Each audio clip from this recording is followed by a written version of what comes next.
참된 예배는 우리 삶이 회복돼야지 삶의 그 참된 예배가 회복되잖아요.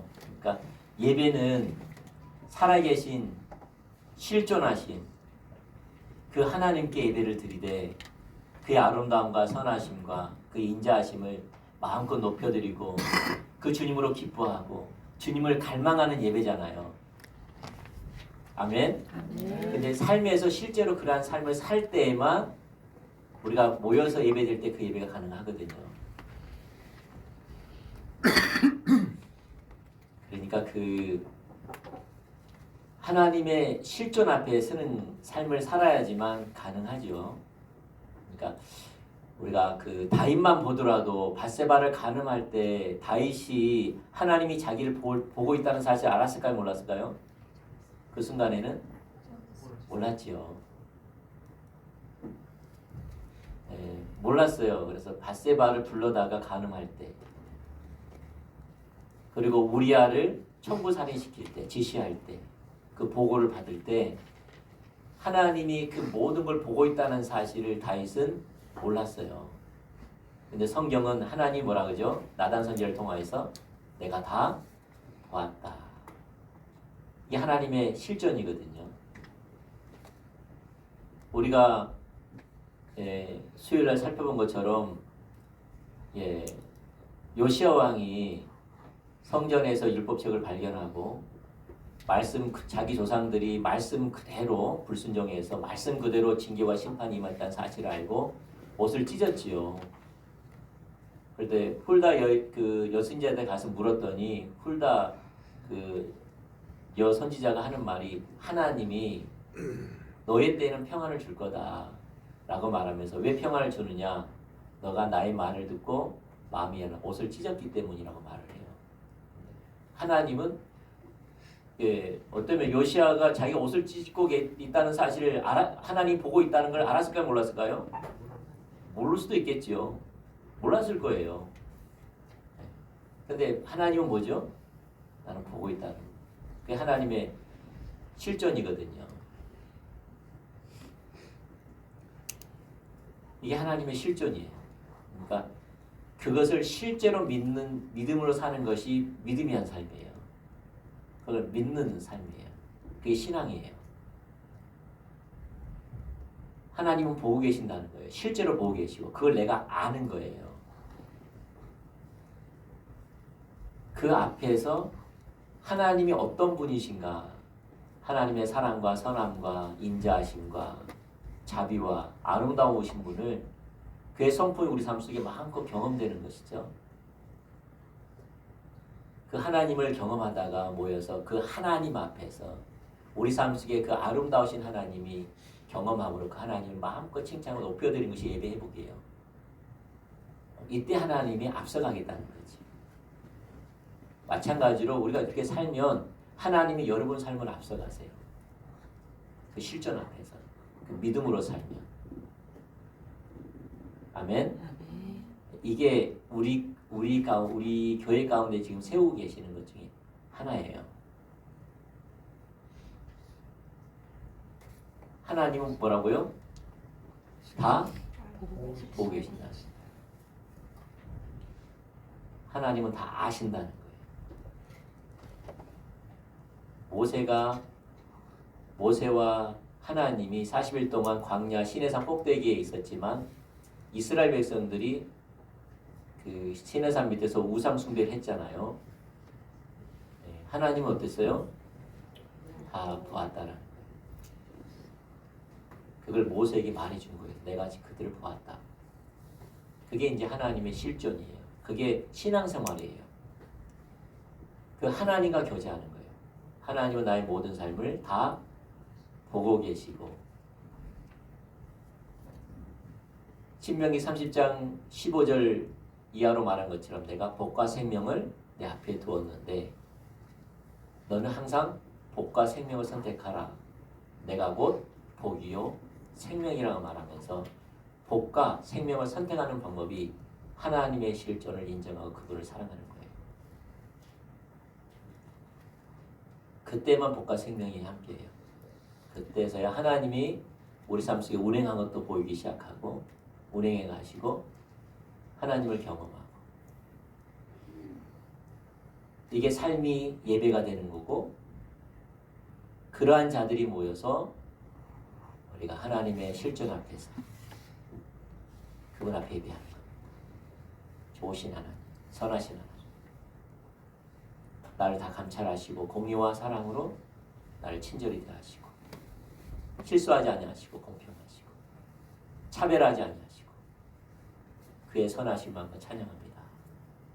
이게 이제 예배 회복이에요. 이게 우리 신앙의 회복이에요. 이걸 위해서 하나님은 십자가의 복음으로 인도해 가세요. 아멘. 이제 이러한 삶을 다시 말해서 하나님의 실존을 알게 하시고 그 앞에 경외함으로 살고 또 그 하나님을 기뻐하는 삶을 살고 세상에 좋은 아버지로 대하고 좋은 친구로 사귀고 항상 선하심과 아름다움으로 그분을 무엇이든지 하나만 알더라도 사랑에 빠질 수밖에 없는 정말 선하신 하나님, 사랑의 하나님을 발견하게 하는 것은요 성령님의 역사예요. 아멘? 내가 볼 수 있는 게 아니에요. 성령님께서 보게 해주시는 거예요. 그럼 성령님이 어떤 사람에게 보게 하느냐? 예수 오랫동안 믿었다, 방금 믿었다, 내가 하나님을 많이 경험했다, 그게 아니에요. 누구에게 보여주세요? 성령님을 의지하여 보고자 하는 자에게 보게 하세요. 그럼 누구든지 다 볼 수 있다는 거예요. 어떤 마음으로 살면? 가난한 마음으로 성령님 보게 해주세요. 겸손한 마음으로 성령님을 의지할 때 모든 것이 가능한 거예요. 그게 우리의 큰 축복이죠. 네, 성령님이 먼저 가장 우리 안에 계시고 그래서 오늘은 우리 신앙의 회복이 됐던 예배 회복이 됐던 모든 영역에서 우리는 성령이 한 삶을 살아야 됩니다. 우리 성령이 아니고는 가능한 게 하나도 없습니다. 아멘. 그래서 오늘부터 해서 몇 주간은 우리가 성령에 의한 삶을 살펴보도록 하겠습니다. 근데 많은 사람들이 성령님, 또 성령의 은사, 성령의 능력 하면은 이상하게 좀 부담스러워하고 어떤 사람은 뭐죠? 좀 꺼려하고 이런 반응들이 있어요. 예. 성령님께 민감하시죠? 성령의 인도를 따르시죠? 예. 이러면 뭔가 좀 부담이 되고 성령의 은사, 능력 이렇게 말하면은 좀 거부감이 오고 좀 경직되어지고 왜 그러냐 이 말이죠. 우리도 모르는 사이에 그게 있어요. 왠지 부담스러워. 성령을 쫓아 행하고 성령께 민감하게 반응하려고 하는 말들을 굉장히 부담스러운 거예요. 왜냐하면 나하고 좀 이렇게 좀 거리가 있는 것처럼 느껴지고 또 성령의 능력, 은사 이러면 마음이 좀 다치고 좀 불편하고 왜 그럴까 이 말이죠. 예, 많은 사람들이 그렇게 반응하는 이유 중에 성령의 은사로 통하여서 상처를 받으신 분들,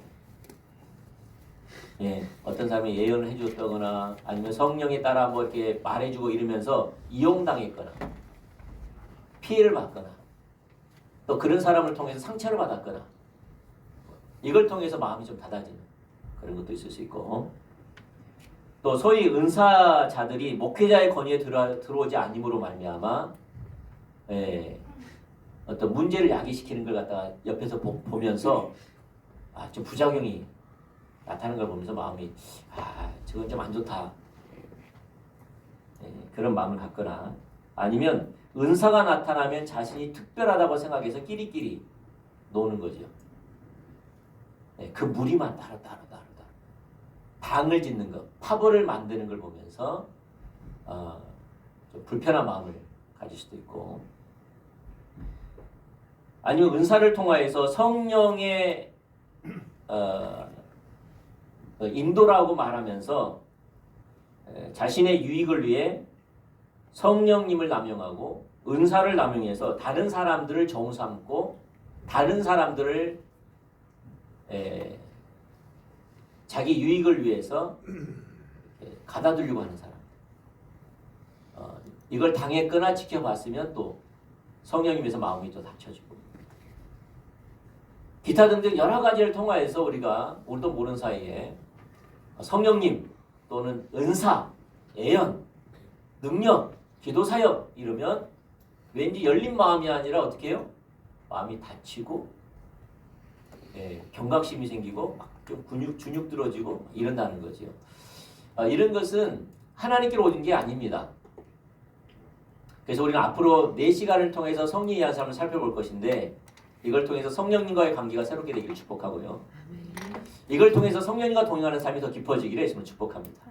회복되기를 축복합니다. 그림 하나 올려주시죠.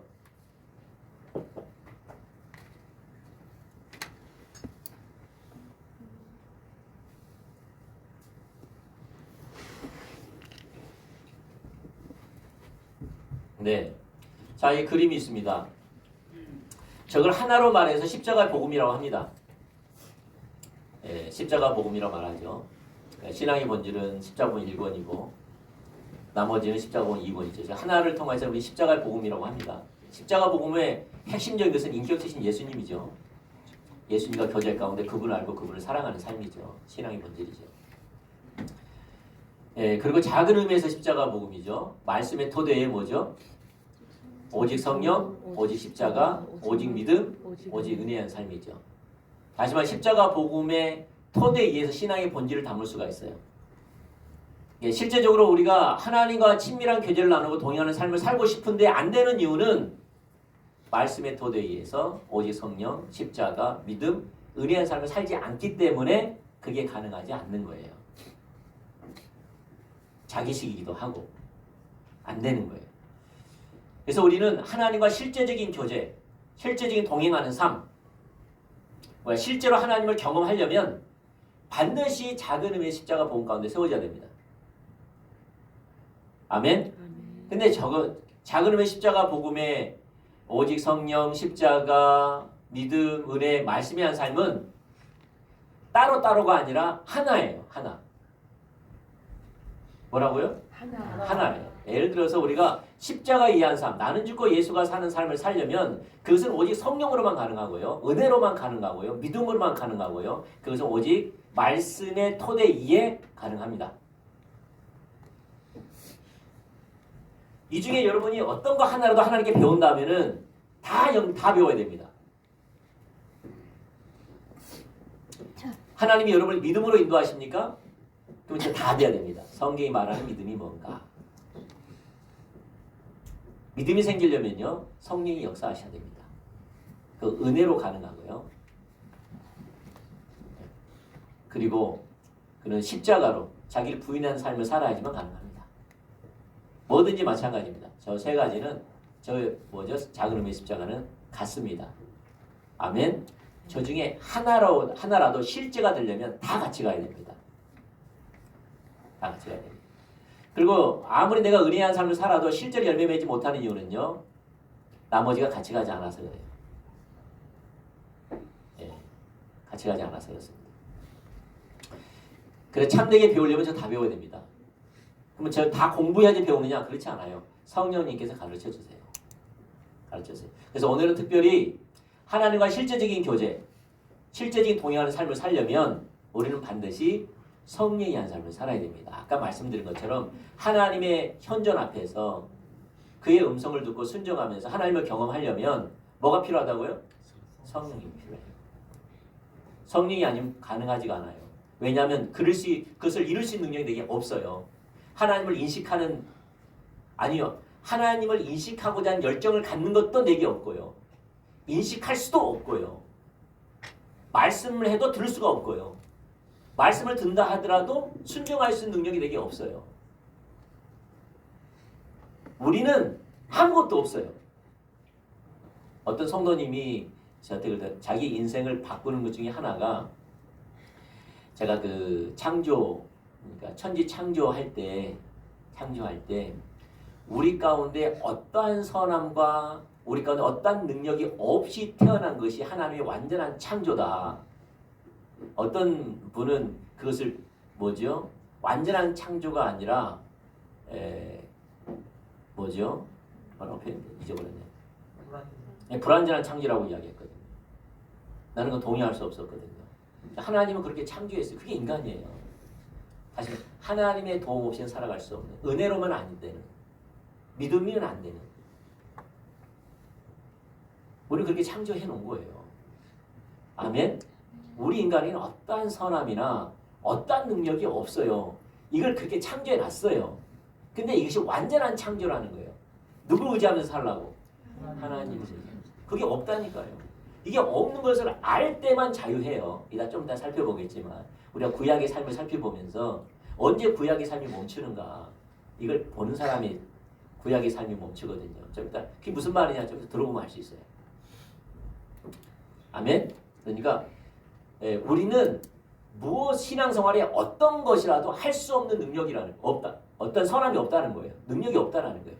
우리는 하나님 앞에서 빵점짜리라는 거예요. 할렐루야. 예를 들어서 광야에서 우리 힘으로 살아갈 수 있어요, 없어요? 없지요. 광야는요, 하나님 뭘 가르치려면 우리를 낮추신 거예요. 우리가 빵점짜리라는 것을 가르치는 게 광야예요. 광야는요, 하나님의 돌보지 않으면 어디로 가야 하는지, 어떻게 먹어야 되는지, 어떻게 마셔야 되는지, 어디를 거쳐 삼아야 되는지, 잠을 자야 되는지 전혀 알 수 없는 것이 광야예요. 근데 하나님이 어떻게 해요? 일부러 그렇게 했나 보죠. 아멘? 근데 가봐야지 안다니까요. 뭐라고요? 광야로 가봐야지 아는 거예요. 그래서 하나님은 우리 삶 속에 어디로 인도하세요? 광야로 인도하는 거예요. 광야. 왜냐하면 가봐야지 안다니까요. 제가 어떤 분한테 이야기를 들었더니 광야로 갔더니 자살하려고 그랬다고. 여러분, 광야로 인도하면 자살하려고 그래요. 왜요? 소망이요. 내가 해결할 수 있는 능력도 없고 소망이 앞도 안 보고 아무것도 안 보이는 거예요. 인간의 어떤 것은 다 쓸모가 없는 거예요. 그게 광야예요. 여러분, 우리가 태평양 하면은 무슨 생각이에요? 여러분, 태평양이 딱 떨어뜨리면 살 수 있어요, 없어요? 여러분, 수영 잘하면 살 수 있을 것 같지 않습니까? 태평양이 딱 떨어뜨리면. 생각해 보세요. 배영하면 이제 배. 참 그래서 물 떠 있으면서 천천히 언젠가는 배가 지나가겠지. 언젠가는 닿겠지. 근데 실제로 태평양 가운데 딱 떨어뜨리면 어떻게 될까요? 죽어요. 왜냐하면 태평양에는 우리의 어떠한 능력과 선함이 없는 것을, 인간의 무가치한 것이 느껴지는 거예요. 그게 신앙생활이라는 거예요. 이걸 빨리 발견해야지 신앙생활이 뭔지를 아는 거예요. 할렐루야. 이걸 발견하는 거예요. 발견할 때 저주가 끊어져요.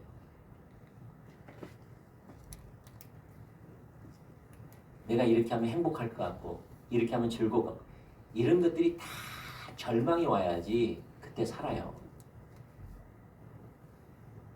아멘. 네, 다시 말해서 우리는 성령이 아니고는 신앙생활을 할 수가 없게끔 창조되었다. 할렐루야. 근데 이제 중요한 게 뭐냐면 이게 구약과 신약으로 나눠지는데 구약의 이스라엘 백성들은 그걸 몰랐다는 거예요. 구약의 이스라엘 백성들은 알았을까요? 몰랐을까요? 몰랐다는 거예요. 근데 이걸 통해서 우리가 성령에 의한 삶을 살아가야 할 이유, 목적 발견되기를 축복합니다. 많은 사람들이 말씀합니다. 말씀 그리고 말씀할 때 악센트를 넣어가지고 우리는 오직 말씀이면 돼. 제가 저번에 우리 시차례에서 우리 교회에서 하나님께서 하나님의 음성 듣는 길을 열어서 순종함으로 하나님을 경험하고 있다 그랬더니 좀 불편해하면서 말씀이면 되지. 말씀이 하나님의 말씀이 하나님 말씀인데 우리 말씀대로만 살면 되는데 나한테 그렇게 말하더라고요. 그분들의 생각은 이거예요. 하나님의 말씀은 여기 있다. 하나님의 말씀은 하나님의 뜻이 다 담겨져 있다. 그러므로 우리는 하나님 말씀을 깊게 연구하고 우리가 깊게 파고들어서 우리가 알므로 말미암아 우리 삶에 적용하며 살아가면 된다. 더 이상 어떤 것도 필요하지 않다. 이렇게 말하는 사람들이 있다라는 거죠. 이게 정확히 죽은 전통주의거든요. 하나님 말씀은 여기 있다. 그 하나님 말씀 안에 하나님 뜻이 다 담겨져 있다. 우리 신앙과 우리 신학과 삶과 사역을 위한 기준도 다 담겨 있다. 하나님의 생명이 담겨져 있다. 그러므로 하나님 말씀을 잘 연구해서 우리 삶에 그대로 적용하면 된다. 이게 바로 문자의 한삼인 거죠. 문자의 한삼. 이게 바로 죽은 전통주의의 가치관이죠. 여러분, 성령에 의한 삶을 우리는 살아야 됩니다. 물론 우리 성령에 의한 삶도 말씀에 기초해야 되겠죠. 왜냐하면 과연 성령님의 뜻을 어떻게 분별할 것인가? 어떤 게 성령님 뜻이 아닌가? 뭘로 분별해야 돼요? 말씀으로 분별해야 돼요. 그래서 우리는 말씀에 기초한 성령에 의한 삶을 살아야 되는 거예요. 말씀과 성령이 조화를 이루어야 되는 거예요. 아멘. 자, 우리가 먼저 하나 살펴볼 것은요. 구약의 삶. 먼저 우리가 구약의 삶과 신약의 삶을 살펴보고 오늘은 간단하게 마치도록 하겠습니다. 자, 구약의 삶은요. 문자에 의한 삶입니다. 무슨 삶요? 문자에 의한 삶. 구약의 삶은 문자에 의한 삶입니다. 다시 말해서 성경 말씀은 하나님 말씀이니까 성경 말씀을 잘 연구하여서 우리의 삶에 적용하고 우리는 우리의 노력과 결단과 자기 자원으로 그 말씀대로 살려고 하는 것. 이게 문자의 한 삶, 구약이지요. 자, 이게 말씀을 먼저 볼게요. 고린도후서 3장 6절. 자, 읽어보겠습니다. 시작. 그가 또한 우리를 새 언약의 일꾼 되기에 만족하게 하셨으니 율법 조문으로 하지 아니하고 오직 영으로 함이니 율법의 조문은 죽이는 것이요 영은 살리는 것이니라. 아멘. 여기 보니까 영은 뭘 가리키는 거죠? 성령, 스피릿. 성령을 가리키죠. 그래서 영어 NIV 성경에 보면은 또 영어 성경 다 보면 다 스피릿 나와 있습니다. 성령으로 나와 있습니다. 성령은 뭐죠? 우리를 살리는 것이다. 반면에 조문은 뭡니까? 조문. 율법의 조문. 율법의 조문은 우리가 구약을 가리키는 거죠. 구약. 그래서 이 말씀을 더 구체적으로 설명해 볼 수 있는 구절이 로마서 7장 6절 말씀입니다. 자, 읽어보죠. 시작. 이제는 우리가 얽매였던 것에 대하여 죽었으므로 율법에서 벗어났으니 이러므로 우리가 영의 새로운 것으로 섬길 것이요 율법의 조문은 묵은 것으로 아니할지니라. 그러니까 말씀을 잘 연구해서 우리의 노력과 결단과 우리의 자원으로 말씀대로 살려고 하는 것, 이것이 구약입니다. 근데 아쉽게도 구약은 실패했습니다. 구약의 신앙생활을 어떻게 했다고요? 실패했습니다. 잘 들으세요. 왜냐하면 우리도 구약은 아무리 실패했다고 하더라도 성령께서 비추지 않으면 우리는 구약의 신앙을 하거든요. 안 비춰지면 종교인이 되는 거예요. 실패하는 삶을 사는 거예요. 머리로는 아는데 안 비춰지다 보니까 그렇게 되는 거예요. 잘 보시길 축복합니다. 그래서 우리는 구약은 실패했기 때문에 하나님은 구약에서부터 이미 새 언약에 대해서 말씀하고 있어요. 에레미야서 31장 31절과 34절 말씀해 보겠습니다. 저 한 구절 여러분 한 구절 교독할까요? 제가 먼저 하겠습니다. 여호와의 말씀이니라.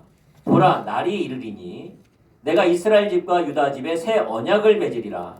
이 언약은 내가 그들의 조상을 손을 잡고 땅에서 인하여 내는 날에 맺은 것과 같이 아니할 것은 내가 그들의 남편이 되었어도 그들이 내 언약을 깨뜨렸습니다.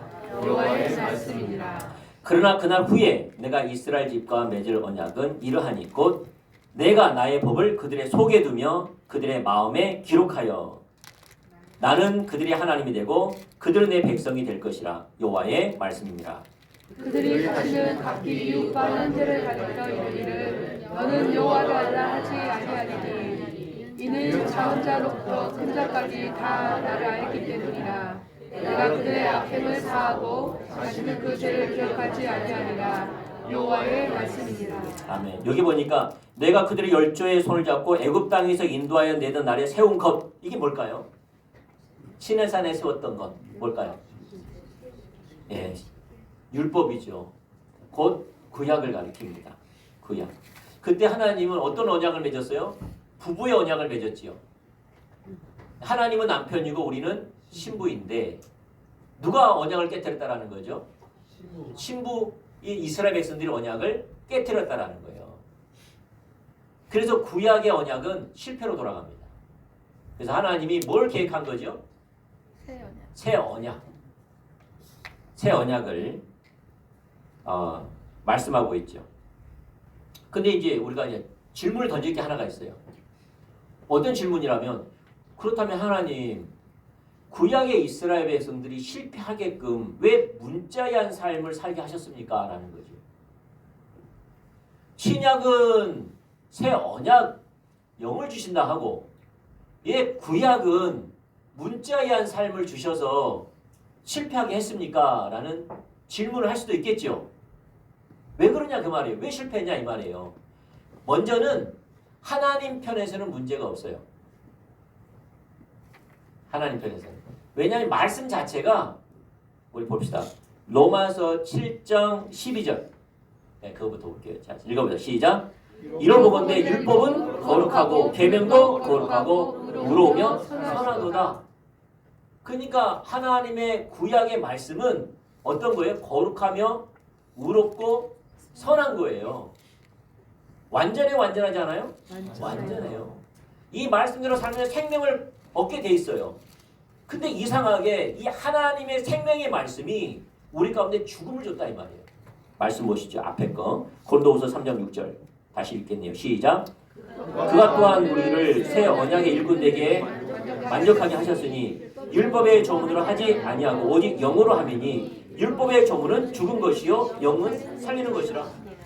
이게 구약의 하나님 말씀을 줘놓고 이것이 갑자기 있다가 살리는 것이 아니라 어떻게 돼버렸죠? 죽는 것이 됐다. 왜 그러냐 이 말이에요 이게. 그러면 구약에 있는 사람들은 불완전한 말씀을 주고 신약에 사는 우리들에게 말씀을대로 살 수 있는 온전한 걸 주셨단 말이냐? 그 말이 아닌 것이죠. 아닌 거예요. 하나님의 말씀에는 아무 문제가 없었어요. 근데 그 하나님의 말씀 왜 죽음으로 왔냐 이 말이죠. 문제는 뭘까요? 하나님께 있을까요? 우리에게 있을까요? 우리에게 있단 말이에요. 우리가 생각하는 이해 때문이라는 거예요. 신앙의 이해 때문에 실패했다라는 거예요. 다시 말해서 하나님의 말씀을 지킬 수 있는 능력이 우리 가운데 없다라는 거예요. 근데 그걸 잊어버렸다는 거죠. 하나님 말씀을 지킬 수 있는 능력이 내게 있어요? 없어요? 없다라는 거죠. 로마서 7장 10절과 14절. 자, 또 우리 합독할까요 이번에는? 자, 시작. 생명에 이르게 할 그 계명이 내게 대하여 도리어 사망에 이르게 하는 것이 되었도다. 죄가 기회를 타서 계명으로 말미암아 나를 속이고 그것으로 나를 죽였는지라. 이러보건대 율법은 거룩하고 계명도 거룩하고 의로우며 선하도다. 그런즉 선한 것이 내게 사망이 되었느냐? 그럴 수 없지요. 그럴 수 없어요. 시작. 오직 죄가 죄로 드러나기 위하여 선한 것으로 말미암아 나를 죽게 만들었다. 자, 뭐 때문에 죽게 됐다는 거죠? 내 속에 있는 죄 때문이라는 거예요. 죄 때문에. 계속 읽죠. 이 계명으로 말미암아 죄로 심히 죄되게 하려 함이라. 우리가 율법은 신령한 줄 알거니와 나는 육체에 속하여 죄 아래 팔렸도다. 그 말이 무슨 말이죠? 하나님의 말씀을 지킬 수 있는 나의 육신은 하나님의 말씀을 지킬 수 있는 능력이 없다라는 거죠. 하나님의 말씀을 지키려고 하는 어떠한 선함이 없다라는 거죠. 육신에 타락한 본성만이 가득하다는 거죠. 그래서 하나님은 원래부터가 하나님의 말씀을 지킬 수 없다는 사실을 알았어요. 구약부터가. 알기 때문에 우리 가운데 믿음으로 살라고 말씀하신 거예요. 원래부터가. 하나님을 의지하며 살라고 말씀하신 거예요. 원래부터가. 다시 말해 성령에 의한 삶이었어요. 원래부터가. 그래서 뭐죠? 하박국 2장 4절. 하박국은 신약입니까? 구약입니까? 구약이죠. 구약에서 뭐라고 말하고 있습니까? 읽어보죠. 시작. 보라 그의 마음은 교만하며 그의 속에서 정직하지 못하나 의인은 그의 믿음으로 말미암아 살리라. 그러면 구약과 신약은 똑같아요. 신약도 똑같은 말을 하거든요. 로마서 1장 17절. 시작. 복음에는 하나님의 의가 나타나서 믿음으로 믿음에 이르게 하나니 기록된 바 오직 의인은 믿음으로 말미암아 살리라가 같으니라. 다시 말해서 하나님의 말씀은 거룩하고 그렇고 선하시는 하나님의 생명을 주는 것이 사망이 된 까닭은 하나님과 말씀의 문제가 아니라 누구의 문제라는 거죠? 이스라엘 백성들이 가지고 있는 이해의 문제라는 거지요. 왜냐하면 그들은 하나님의 말씀을 잘 연구하여 자신의 결단과 자신의 능력과 자원으로 그것을 자기 삶의 지킴으로 말미암아 하나님께 쓰려고 했더니 다 실패한 거예요.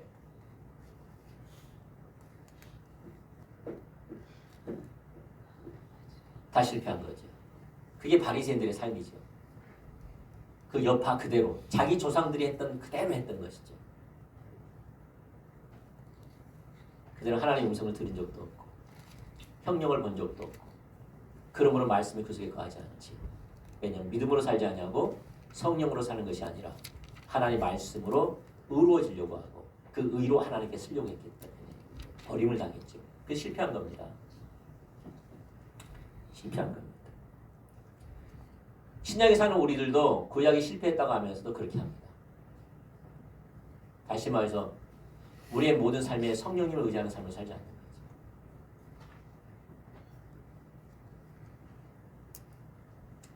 우리는 하나님 말씀을 묵상하고 그 말씀에 깨달아진 것을 우리 삶에 적용하려고 하는 거죠. 그것도 몇 가지. 그러면 실패합니다. 100% 실패합니다. 왜 그렇습니까? 그 말씀 속에 하나님의 의중과 의도를 모를 뿐만 아니라 그 말씀을 안다 하더라도 그 말씀을 지킬 수 있는 능력이 내게 없기 때문에 반드시 환경을 통해서 넘어지게 되어 있습니다. 환경을 통해 유혹과 어려움과 결핍과 환란이 찾아오면 다 넘어지게 되어 있습니다. 그게 구약의 이스라엘 백성들이었습니다. 그래서 그들은 세상의 유혹을 이기지 못했고 환란 가운데에서 하나님의 손만 구했고 그들은 관계 가운데에서 하나님의 길을 떠났어요. 그래서 제가 보면은 구약의 이스라엘 백성들은 어떻게 하느냐.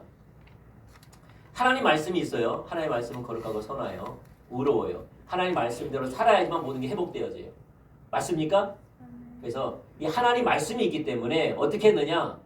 자기의 열심과 헌신과 결단으로 하나님 말씀대로 살려고 자기 삶에 적용하며 삶을 사는 거예요. 그렇게 살아보려고. 처음엔 될까 안 될까요?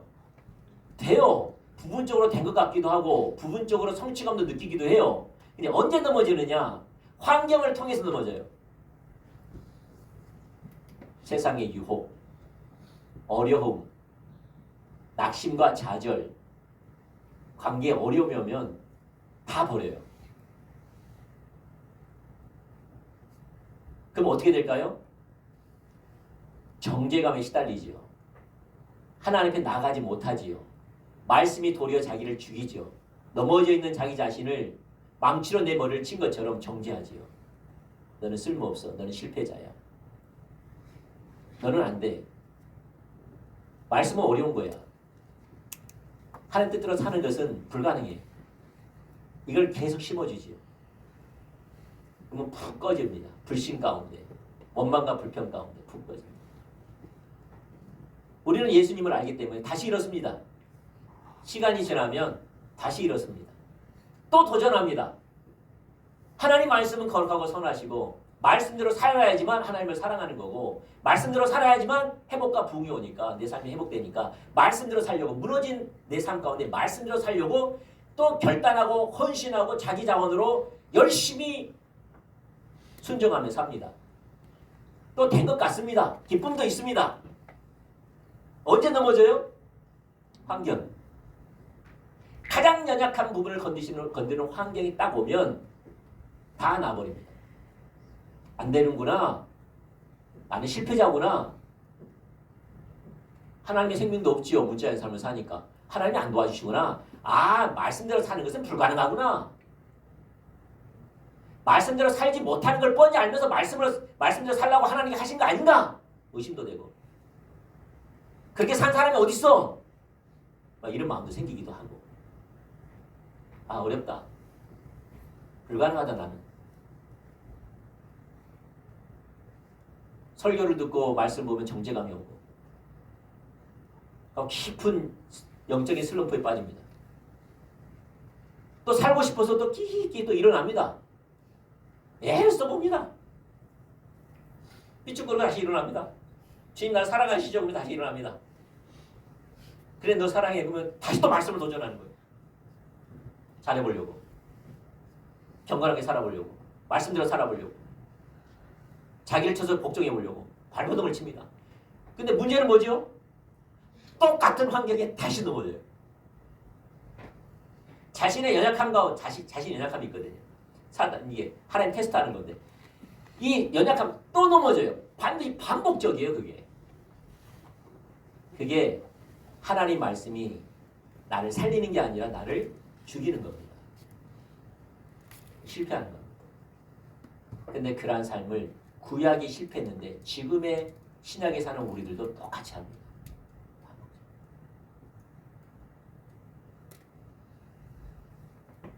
반복적인. 근데 이 저주가 언제 끊어진지 아세요? 간단합니다.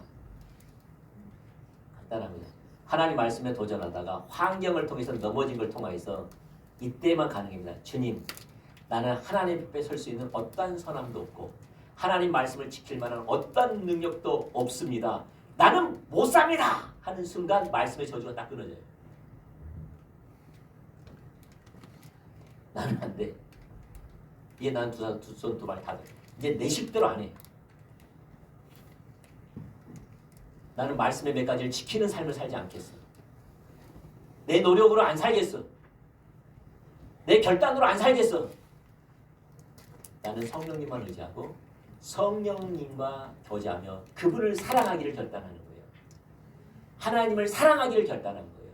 그리고 그분이 사랑하기 때문에 그분이 말씀하면 순종하는 거예요. 많은 말씀이 있지만 그 말씀을 지키는 것이 목적이 아니라 그분이 내게 말씀하셨기 때문에 내 사랑하신 예수님이 내게 말씀하셨기 때문에 나는 어떤 것도 바라지 않고 그 예수님 말씀하신 것을 성령님의 도우심으로 도와주세요. 하나님을 사랑할 수 있도록 그걸 순종하는 삶을 사는 거예요. 그것만 하면 돼요. 내게 말씀하시는 것만 하면 돼요. 그게 내 삶의 근본적인 변화를 주는 거예요. 다시 우리는 문자의 삶을 사는 게 아니라 성령이 한 삶을 살고 성령님 말씀의 기초에서 올린다는 거죠. 그때서야 하나님의 말씀이 우리 삶 속에 이루어지지요. 그 이야기 언제 끊어진다고요? 나에게는 어떠한 사람도 하지만 하나님께 나아갈 때 어떠한 사람도 없다는 사실을 깨닫는 거예요. 늘 한결같이. 아멘.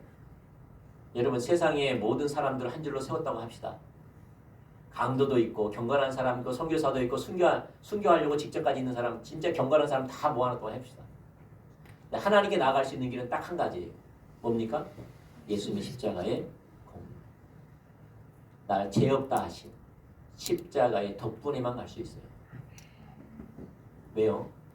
우리는 어떠한 섬도 하나님께 나갈 수 있는 하나님의 기준에 합한 어떠한 섬도 없기 때문에 내가 이 땅에서 하나님을 위해서 죽는다 하더라도 그건 하나님께 나갈 수 있는 선이 될 수 없어요. 하나님을 위해서 순교한다 할지라도 그것이 하나님께 나갈 수 있는 선이 될 수가 없어요. 하나님께 나갈 수 있는 유일한 선은 예수님의 십자가밖에 없어요. 그러니까 우리가 넘어지든 순교를 하든 한결같아요. 나에게는 선함이 없어요. 하나님께 나아갈 수 있는 선함의 기준에 이룰 수 없어요. 그래서 우리는 언제든지 하나님께 나아갈 때는 누구든 죄인도 좋고 창녀도 좋고 도덕주도 좋고 강도도 좋고 누구도 좋으니까 하나님께 나아가는 자는 오직 십자가를 의지하고 나오라는 거예요. 그걸 아는 자예요. 이런 사람들은 늘 한결같이 하나님께 나아갈 때 예수님의 선만 의지하여 나아가요. 그래서 사단이 정죄하게끔 나를 내버려두지 않아요. 그걸 발견한 사람이 구약의 삶이 끊어져요. 그리고 하나님 말씀하시면 그 말씀을 이룰 수 있는 능력이 내게 없다는 거예요. 나는 광야라는 거예요. 나는 태평양에 있는 자에 불과하다는 거예요. 아멘. 그걸 성령이 깨닫게 하셔야 돼요. 깨닫지 않으면 태평양 헤엄쳐서 나오면 되지 뭐. 광야 뭐 7일 걸린다며 결단하고 나오면 되지 뭐. 이래요. 근데 하나님이 진짜 광야로 인도하시고 태평양으로 인도하면 뭐라고 고백할까요? 주여, 나는 하나님 앞에 어떤 능력도 없어. 이걸 발견한 사람 두 손 두 발 다 됩니다. 나는 주님이 도와주시면 안 되고 보여주시지 않으면 안 되고 내 마음을 붙잡아 주시면 아니면 안 되고 오늘도 살아가게 해주시지 않으면 안 되고 하나님의 눈을 갖지 않게 하면 안 되고 이런 나에게 능력이 없는 것을 깨닫는 사람이 그때서야 내 눈을 들어서 성령님을 구하게 돼 있어요. 믿음으로 살게 돼 있어요. 아멘. 그래서 구약은 실패했어요. 왜 실패했느냐? 이유는 누구에게 있다고요? 나에게 있어요. 어떤 이해?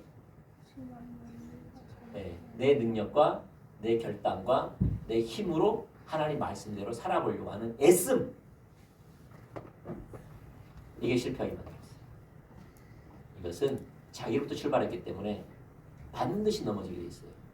그러면 하나님 그것이 자기 노력인지 하나님이 주신 능력인지 어떻게 알아요? 열매를 보면 알지요. 열매를 보면 알지.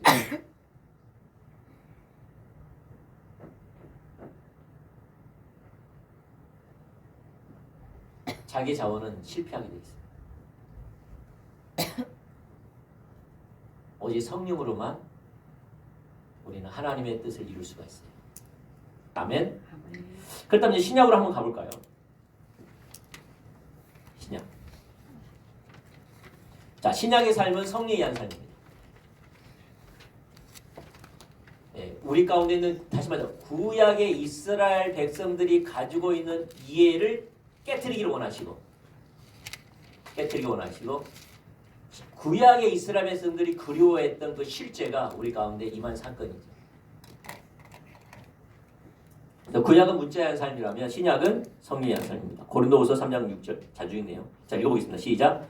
그가 또한 우리를 새 언약의 일꾼 되기에 만족하게 하셨으니 율법 저문으로 하지 아니하고 오직 영으로 함이니 율법의 저문은 죽이는 것이요 영은 살리는 것이다. 자, 신약의 삶을 한마디로 말해서 뭐죠? 성령에 의한 삶이에요. 영에 의한 삶이에요. 성령을 따르는 삶이에요. 그리고 성령을 따르는 삶은 우리 가운데 뭘 주세요? 사람을 살린다. 영은 살리는 것이다. 사람을 살려요. 아까 구약은요. 문자에 의한 삶은 죽였지요. 근데 성령에 의한 삶은 살리는 거죠. 살립니다. 그래서 신약은요. 성령에 의한 삶입니다. 살리는 성령에 의한 삶입니다. 그래서 세계적인 성서학자인 F.F. 브루스는 이렇게 말합니다. 그리스도의 부활과 기독교인의 부활 사이의 현재의 시간은 성령의 시대이다. 성령의 시대. 할렐루야. 그러면 지금도 우리가 참된 예배를 드리고 하나님의 말씀을 듣고 교제하려면 지금 여러분은 어떤 마음을 계속 기도해야 될까요? 지금? 도움을 구해야 돼. 그치 선아요? 누굴 구해야 돼요? 성령. 계속. 왜 성령님을 구해야 돼요? 성령님을 구하지 않으면 우리 자아가 얼마나 자기중심적인지 사단이 우리 자기중심을 얼마나 우리를 갖다 지배하는지 하나님의 말씀에 집중하고 하나님 만나는 것에 빡 뛰쳐나가 버려요. 그치 동료야? 그치? 성령님을 구하지 않으면 성령이 깨어있지 않으면 예배 가운데 어떤 생각이 들어요? 어떤 설교 듣다가 그걸로 푹 여행 가버려요. 그래 안 그래요?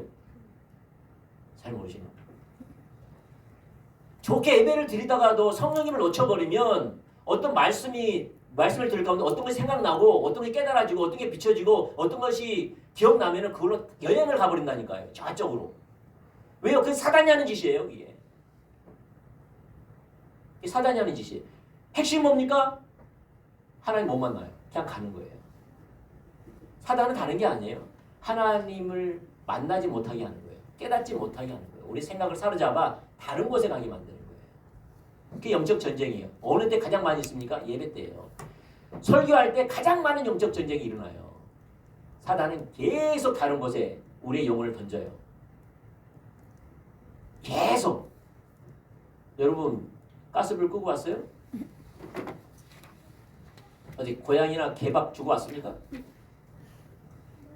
예, 전기불 끄고 왔어요? 예배 끝나자마자 누가 전화할 거 있습니까?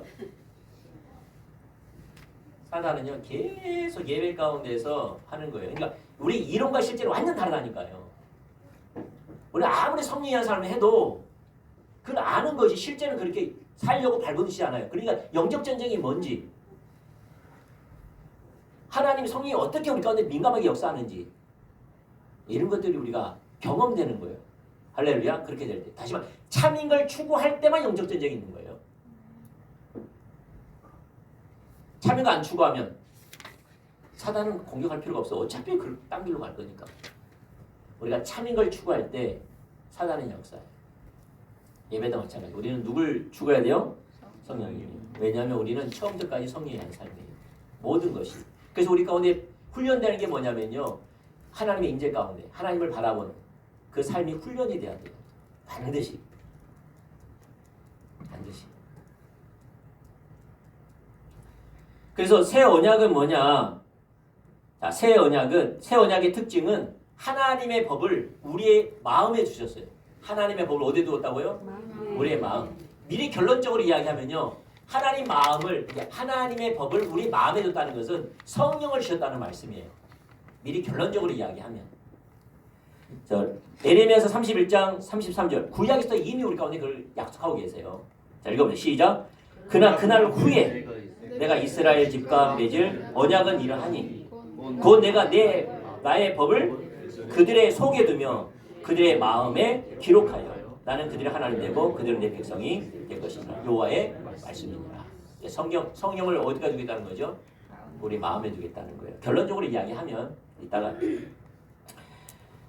여러분 봐보세요. 또 하나가 뭐냐면요. 우리 성령님은 성령님은 어디에 두세요? 우리의 마음에 두셔 있다는 거예요.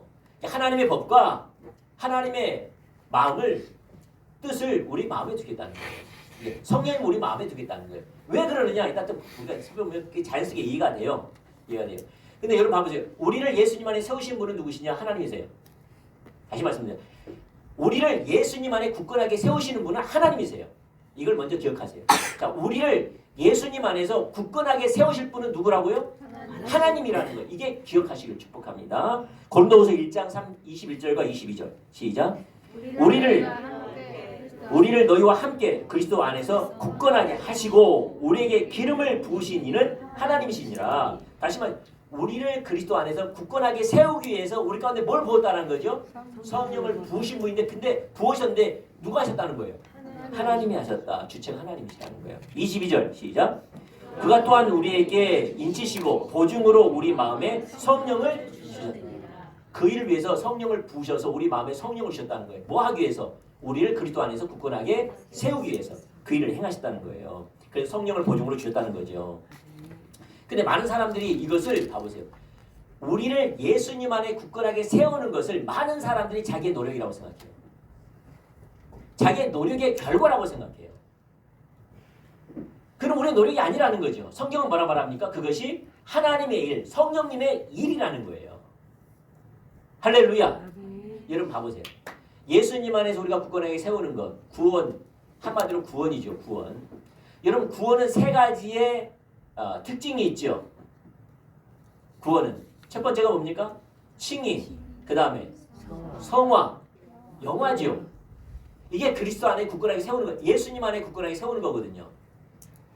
이 말이 칭의, 성화, 영화예요. 칭의가 뭡니까? 내가 예수님을 믿음으로 말미암아 제사함을 받고 하나님의 자녀가 되는 사건을 가리켜서 칭의라고 하죠. 맞습니까? 네. 우리가 의롭게 되어져서 하나님의 자녀가 되는 사건을 뭐라고 말해요? 성화는 예수님 닮아가는 삶. 다시 말해, 내가 예수님 안에서 굳건하게 세워지는 삶. 예수님 닮아가는 삶이 뭐예요? 성화. 영화는 뭐죠? 영화는 예수님이 다시 오시는 그날, 재림하시는 그날에 우리의 몸이 영화롭게 변하여 하나님 앞에 서는 걸 가리켜서 뭐죠? 영화라고 하는 거죠. 영화. 근데 많은 사람들이 칭의와 영화는 하나님의 전적인 은혜라고 생각해요. 하나님의 일이라고 생각해요. 그러나 성화는 우리의 노력으로 이루어진다. 우리의 결단으로, 우리의 노력으로, 우리의 자원으로 뭔가를 해야 된다고 생각하는 거예요. 그렇지 않다라는 거죠. 누가 한다는 거죠? 그것은 하나님의 일이라는 거죠. 누구의 일이에요? 하나님의 일이고 성령님의 일이라는 거예요. 우리가 할 수 있는 거 있어요, 없어요? 없다니까요. 왜 없느냐? 우리에게 어떤 선함과 능력이 없다니까요. 할렐루야? 있어요, 없어요? 없다니까요. 우리는 우리 스스로 변할 수 있는 능력이 없다니까요. 죄를 지을 수 있는 능력이 없다니까요.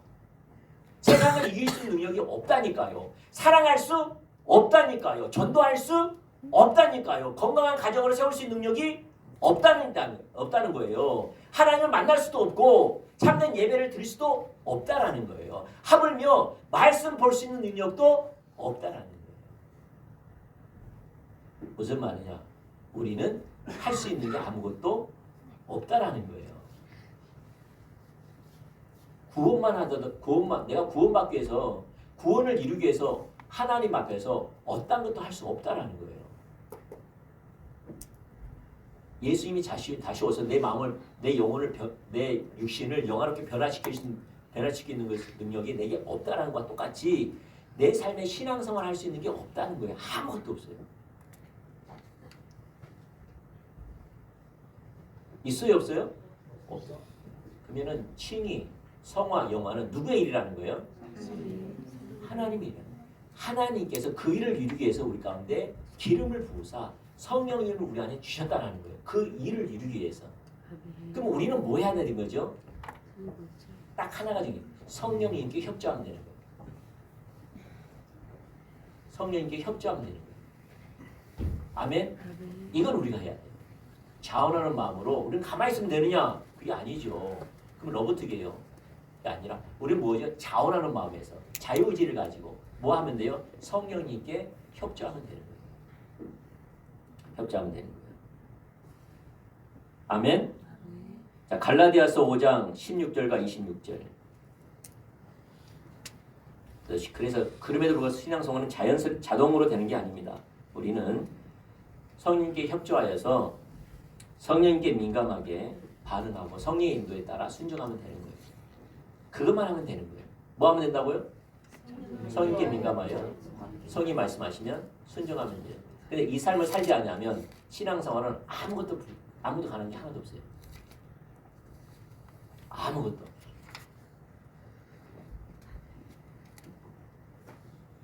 가능하지 않아요. 할렐루야. 이런 믿음이 있기를 축복합니다. 아까 우리가 말씀드린 것처럼 우리는 많은 사람들이 죄를 범하고 무의미하고 안일하게 빠지는 이유는요. 하나님이 나를 보지 않는다고 생각하는 거예요. 하나님의 존재를 우리가 인식하지 못할 때 하나님은 실제이기 때문에 우리 삶을 인도해 가지 않으세요. 하나님은 나를 보고 계신다니까요. 나의 반응을 따라서 실제로 역사하신다니까요. 그걸 아는 사람이 하나님 얼굴 보는 거예요. 다른 사람이 아니에요. 하나님이 막연하게 계신다든지 추상적이라든지 어떤 인식하지 못한다든지 이러면 하나님 역사할 수가 없어요. 왜냐하면 그분은 실제하거든요. 그러니까 실제로 인식한 사람에게만 하나님 인도해 가시거든요. 아멘? 나는 보면 딱 맞아요. 우리 성도님들 보잖아요. 그분이 하나님의 현존 앞에서 하나님 나를 보고 계시기 때문에 그 앞에서 경외함을 가지고 내 마음과 동기를 살피기 때문에 그 앞에서 기쁨이 되려고 그분의 뜻대로 살려고 하는 사람이 하나님께서 비추시고 앞서가세요. 반드시 항상 동일해요. 얼마큼 기도했느냐, 얼마큼 말씀을 보느냐, 얼마큼 예배를 많이 참석했느냐, 얼마큼 섬기냐가 아니에요. 항상 그 사람이 변할 때, 그 사람 가운데 하나님이 일하실 때는 항상 동일해요. 그분의 실제를 인식할 때요. 그분은 나를 알고 계시나. 다윗을 보는 것처럼, 요시야 왕을 보는 것처럼. 우상 숭배하는 신의 산 밑에서 우상 숭배는 금송아지를 만드는 그들 보고 있는 것처럼 하나님은 보고 계신다는 거예요. 아담과 하와가 범죄했던 것을 하나님 보고 있는 것처럼 그것을 내가 알 때, 그 앞에 행할 때 하나님은 그때 오신다니까요. 그때만 실제가 되어주세요. 그와 같이 내가 내 안에 성령님이 계시기 때문에 성령님만이 나의 모든 것을 의지하려고 할 때 성령님은 알기 때문에 보고 계시기 때문에 그때서야 하나님은 보이시기 시작하시고 능력 주기 시작하시고 우리 가운데 인식하게 만든다는 거예요. 신앙생활의 실제예요. 아멘? 뭐라고요? 실제다. 그래서 하나님 우리 가운데 믿음이라는 삶을 살라는 거예요. 그래서 아브라함도 실제였어요.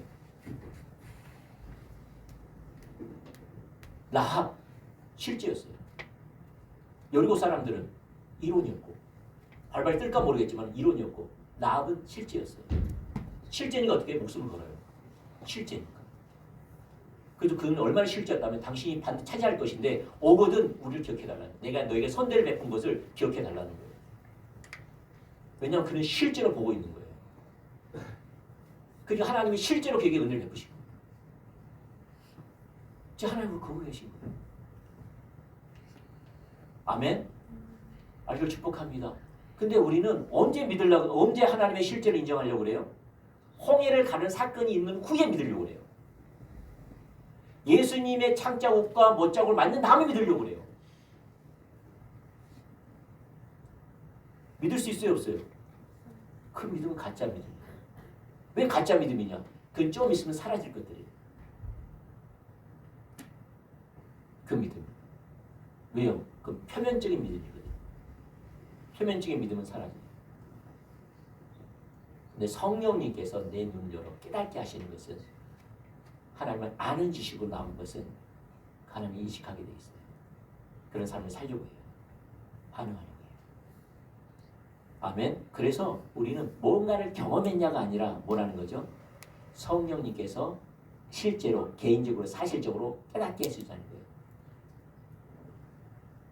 야다. 라는 거예요. 할렐루야.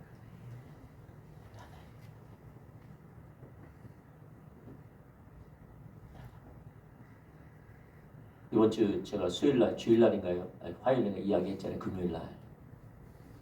어떤 회의론자가 이런 생각을 한 거예요. 자기 마당을 보면서 마당에 큰 나무가 있는 거예요. 하나님이 전능하시다면 저 나무가 넘어질 건데, 넘어뜨릴 수 있을 건데.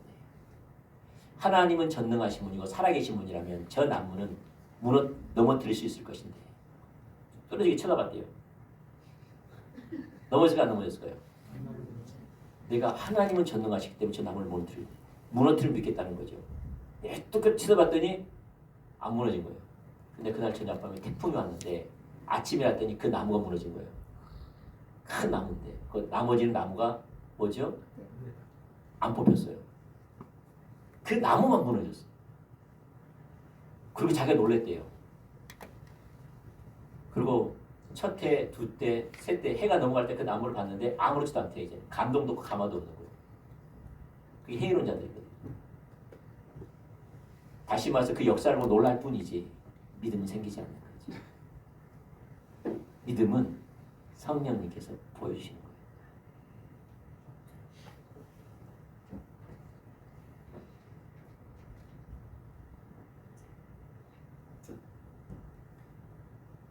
믿음은 성령님께서 계시해 주시는 거예요.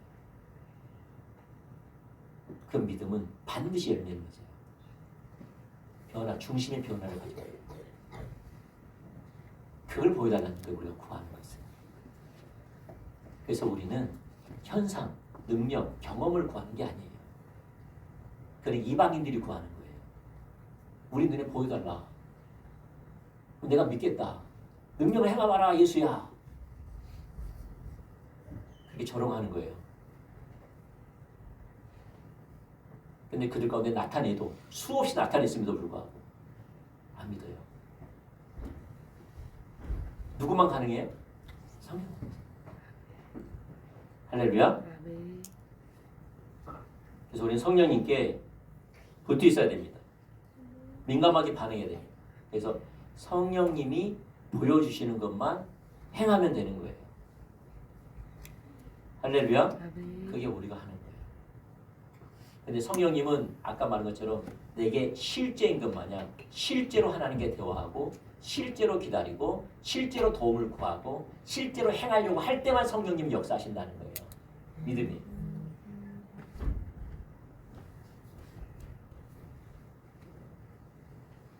맞습니까? 실제. 그래서 우리는 성령이 필요해요. 깨달라. 그리고 우리는 그렇게 살아야 돼요. 그게 성리한 삶이에요. 그래서 에베소서 4장 30절에 보면 뭐라고 말하고 있을까요?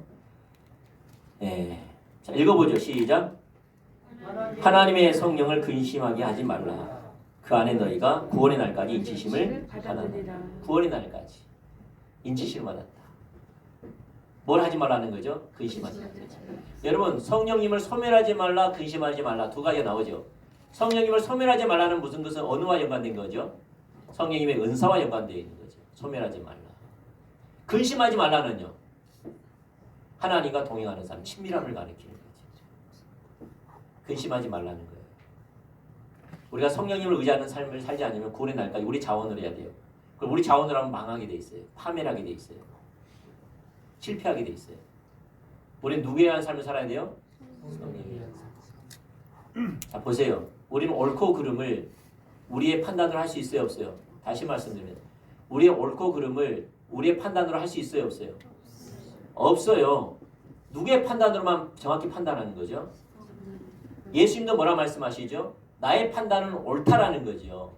왜 옳으냐? 내가 아버지 안에, 아버지가 내 안에 계셔서 나는 그분이 행하는 것을 나도 그와 같이 행하기 때문에 나의 판단은 옳다라는 거예요. 다시 말해 이 판단은 하나님께 또한다. 아멘? 기억하세요. 여러분 판단을 판단하지 마세요. 여러분의 기준으로, 여러분의 가치로, 여러분의 정보와 경험으로 판단하지 마세요. 맞습니까? 그 판단은 죽게 만들어요. 우리는 어디까지 가야 돼요?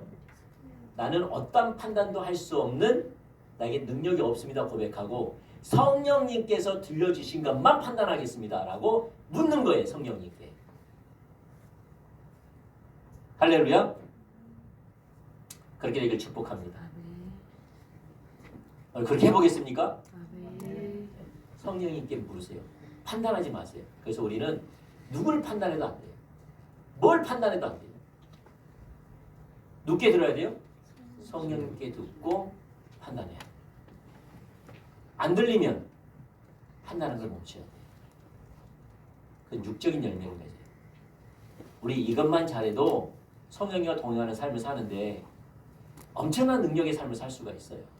그리고 그렇게 되기를 축복합니다. 결론을 내립니다. 구약의 삶은 실패했습니다. 하나님과 하나님의 말씀에는 문제가 없었습니다.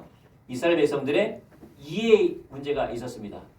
그들은 하나님을 믿는, 의지하는 믿음을 살아야 되는데 그들은 자기의 노력과 결단과 자기 자원으로 말씀을 이루려고 적용함으로 그 자기 의로 말며 하나님께 나가려고 할 때 실패했습니다. 우리 신약의 사람들은 어떻게 살아야 돼요? 성령에 의한 삶을 살아야 돼요. 다시 말해서 우리는 하나님의 말씀을 지킬 수 만한 어떤 능력도 없음을 인정하고 성령님이 보여주시고 성령님이 이끄시고 성령 주신 능력으로 그 일을 감당하는 거죠. 그것만 잘하면 되는 거예요.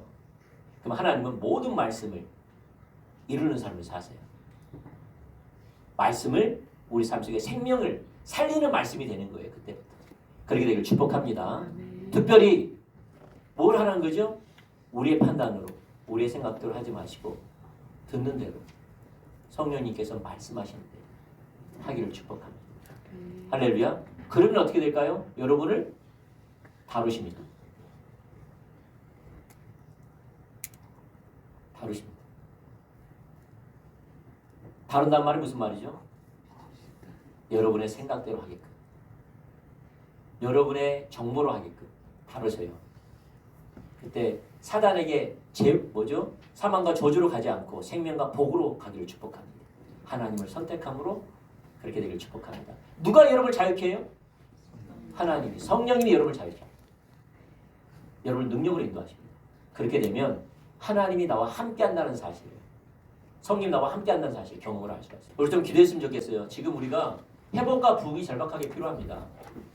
성령님이 오시는 거예요. 여러분 봐보세요. 잠깐만 눈을 뜨시죠. 여러분 부흥은요, 이 말 들어보죠. 부흥은 하나님이 영광 가운데 오시는 사건이다. 누굴 통해서? 성령님을 통해서. 그리고 하나님의 이름이 오는 거예요. 왜 오느냐? 우리 때문에, 우리의 죄 때문에 하나님의 이름이 땅에 떨어졌기 때문이에요. 하나님의 이름이 땅에 떨어졌다는 말은 어느 누구든 하나님을 경험으로 알지 못하기 때문에 하나님의 어떠한 성품도 의지하지 않는 삶을 사는 거예요. 하나님의 사랑, 거룩함, 인자함, 선하심, 우리 아버지 되심, 우리의 치유자 되심, 이런 것들이 땅에 떨어져 버린 거예요. 땅에 떨어졌다는 말은 어느 하나님의 백성들도 경험하지 못하고 이 하나님을 찬양하지 않는 시대에 살고 있다 이 말이에요. 종교 생활을 하는데 하나님의 이름이 땅에 떨어진 거예요. 하나님을 경험하지 못하고 그 하나님을 의지하지 못하고, 그리고 세상에서 사람들은 하나님의 이름이 짓밟아버려요. 이게 하나님의 이름이 땅에 떨어진 거예요. 근데 하나님은 하나님을 위해서, 하나님의 이름을 위해서 오신 거예요. 그게 부흥이에요. 하나님을 이름을 위해서, 우리 때문에 하나님의 이름이 바닥에 떨어져 밟혀버리는 하나님의 이름을 회복하기 위해서, 누굴 위해서요? 하나님 자신을 위해서 하나님 열심으로 오는 게 부흥이에요. 부흥. 그러면 뭘 통해서 그 이름을, 그걸 회복시키겠다는 거예요. 그 영광을 성령을 통해서.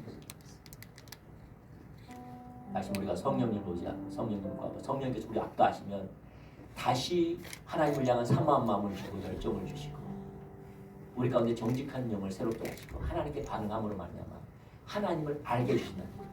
그때 우리는 그 알게 된 하나님을 마음껏 높이고 찬양할 때 그게 부흥인 거예요. 다시 그 이름이 높이고 가는 거예요. 회복되는 거예요. 그러면 성령을 부으신 거예요. 문제, 능력받으라 예수 내게 말씀하셔서 능력받으라, 문제 해결 받았네 할렐루야. 이게 아니에요. 문제 해결 받으려고 성령을 받습니까? 성령님이 오시는 것은요, 하나님의 이름을 다시 경험하기 위해서 오시는 거예요. 뭐 하기 위해서요? 그 하나님을 다시 경험하고 이름을 경험하고 그 하나님을 마음껏 높이기 위해서 오시는 거예요. 그게 부흥이에요. 그게 성령님이에요. 그게 내 안에 성령이 오신 목적이에요. 그걸 도우시려고 오신 거예요. 아멘. 그래서 우리가 필요한 게 뭐냐면 성령님을 부어주세요. 내가 진짜 하나님을 모릅니다.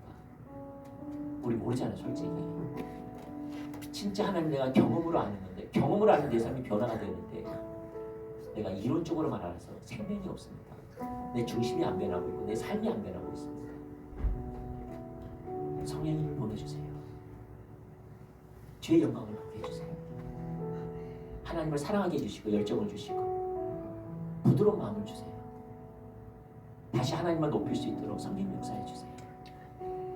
이 부흥을 내게 보내주세요. 잠깐 기도하겠습니다. 그 은혜를 구합시다. 성령님이에요. 성령님이 여러분 삶을 경건하게 해요. 기도하겠습니다. 성령님 환영합니다. 언제나 하나님 감사합니다. 내 안에 성령님을 주시길 감사합니다. 우리 가운데 하나님의 법을 주시고 하나님 마음을 바로에 새겨주시길 감사합니다. 내 안에 성령님을 주시길 감사합니다. 이 성령님은 구원의 날까지 떠나지 않습니다. 우리가 영원토록 함께하십니다. 여러분에게는 부흥이 필요합니다.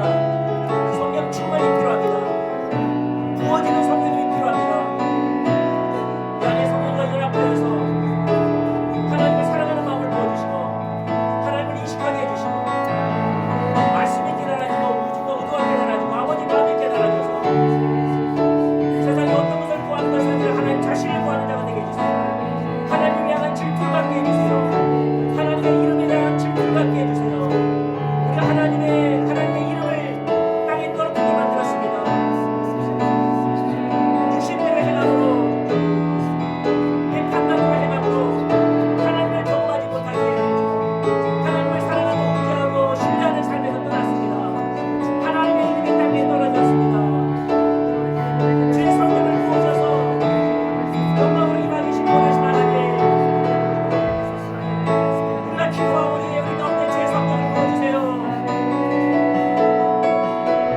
하나님께 돌이키기 원합니다. 악한 삶의 패턴에 돌이키기 원합니다. 악한 생각의 판단에서 돌이키기 원합니다. 성경을 부어주셔서 다시 하나님의 경험을 알게 하여 주시고 다시 한번 하나님을 하나님 선전 앞에서 마음으로 높여들고 찬양하고 인정해 드리고 기뻐하기를 원합니다. 우리 예배가 하나님을 향한 기쁨으로 채워지기를 원합니다. 거쳐짐으로 열망하는 예배가 되기를 원합니다. 우리 회복시켜 주시옵소서. 회복시켜 주시옵소서. 주님, 세상에서 가장 큰 기적은 우리가 예수 믿는 겁니다.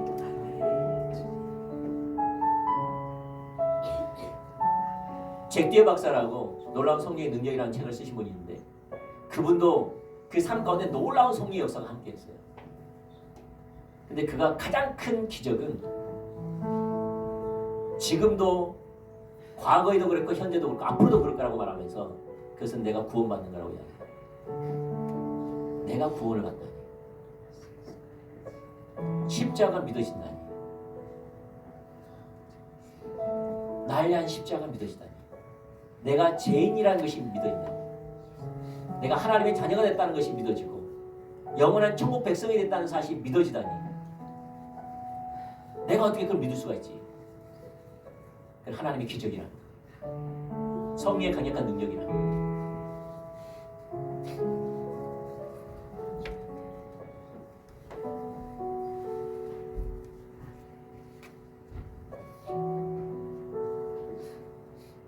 우리 하나님 자녀에게는 성령을 주셨고 영원히 떠나지 않는다고 말씀하셨어요. 근데 우리 가운데 성령의 충만함이 필요해요. 성령의 충만함이 되지 않으면 내 안에 성령님이 계시다는 사실도 인식하지 못하고 의지하지도 않고 바라보지도 않아요. 성령이 부어주셔야 돼요.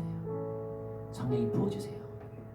성령님 부어주세요. 하나이신 성령님이 또 부으셔서 내 안에 내주신 성령님과 연합하여서 나도 하나님을 알게 해주시고 구원의 날까지 예수님과 동행하는 삶을 살게 해주세요.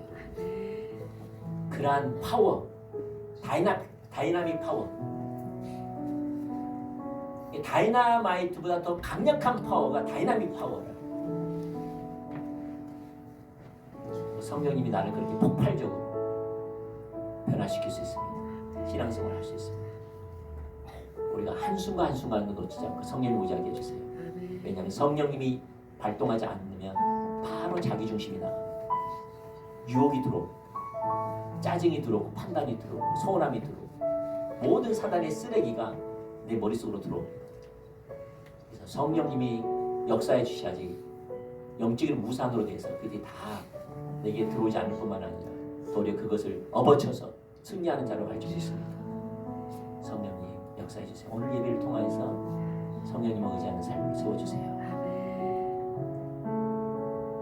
의지하면 됩니다. 신앙성 어려운 거 아니에요. 성령님을 인지하고 의지하면 돼요. 그 하나님이 내게 감동 주시면 그거 하면 됩니다. 성령님을 따라가면 됩니다. 작은 것에부터, 작은 감동에서부터. 근데 그것을 하게 되면 정말 하나님이 놀라운 성경이 말하는 약속들이 이루어져요. 그러기를 축복합니다. 사랑하는 하나님 감사합니다. 그 뜻을 이루어주세요. 예수님 이름으로 기도합니다.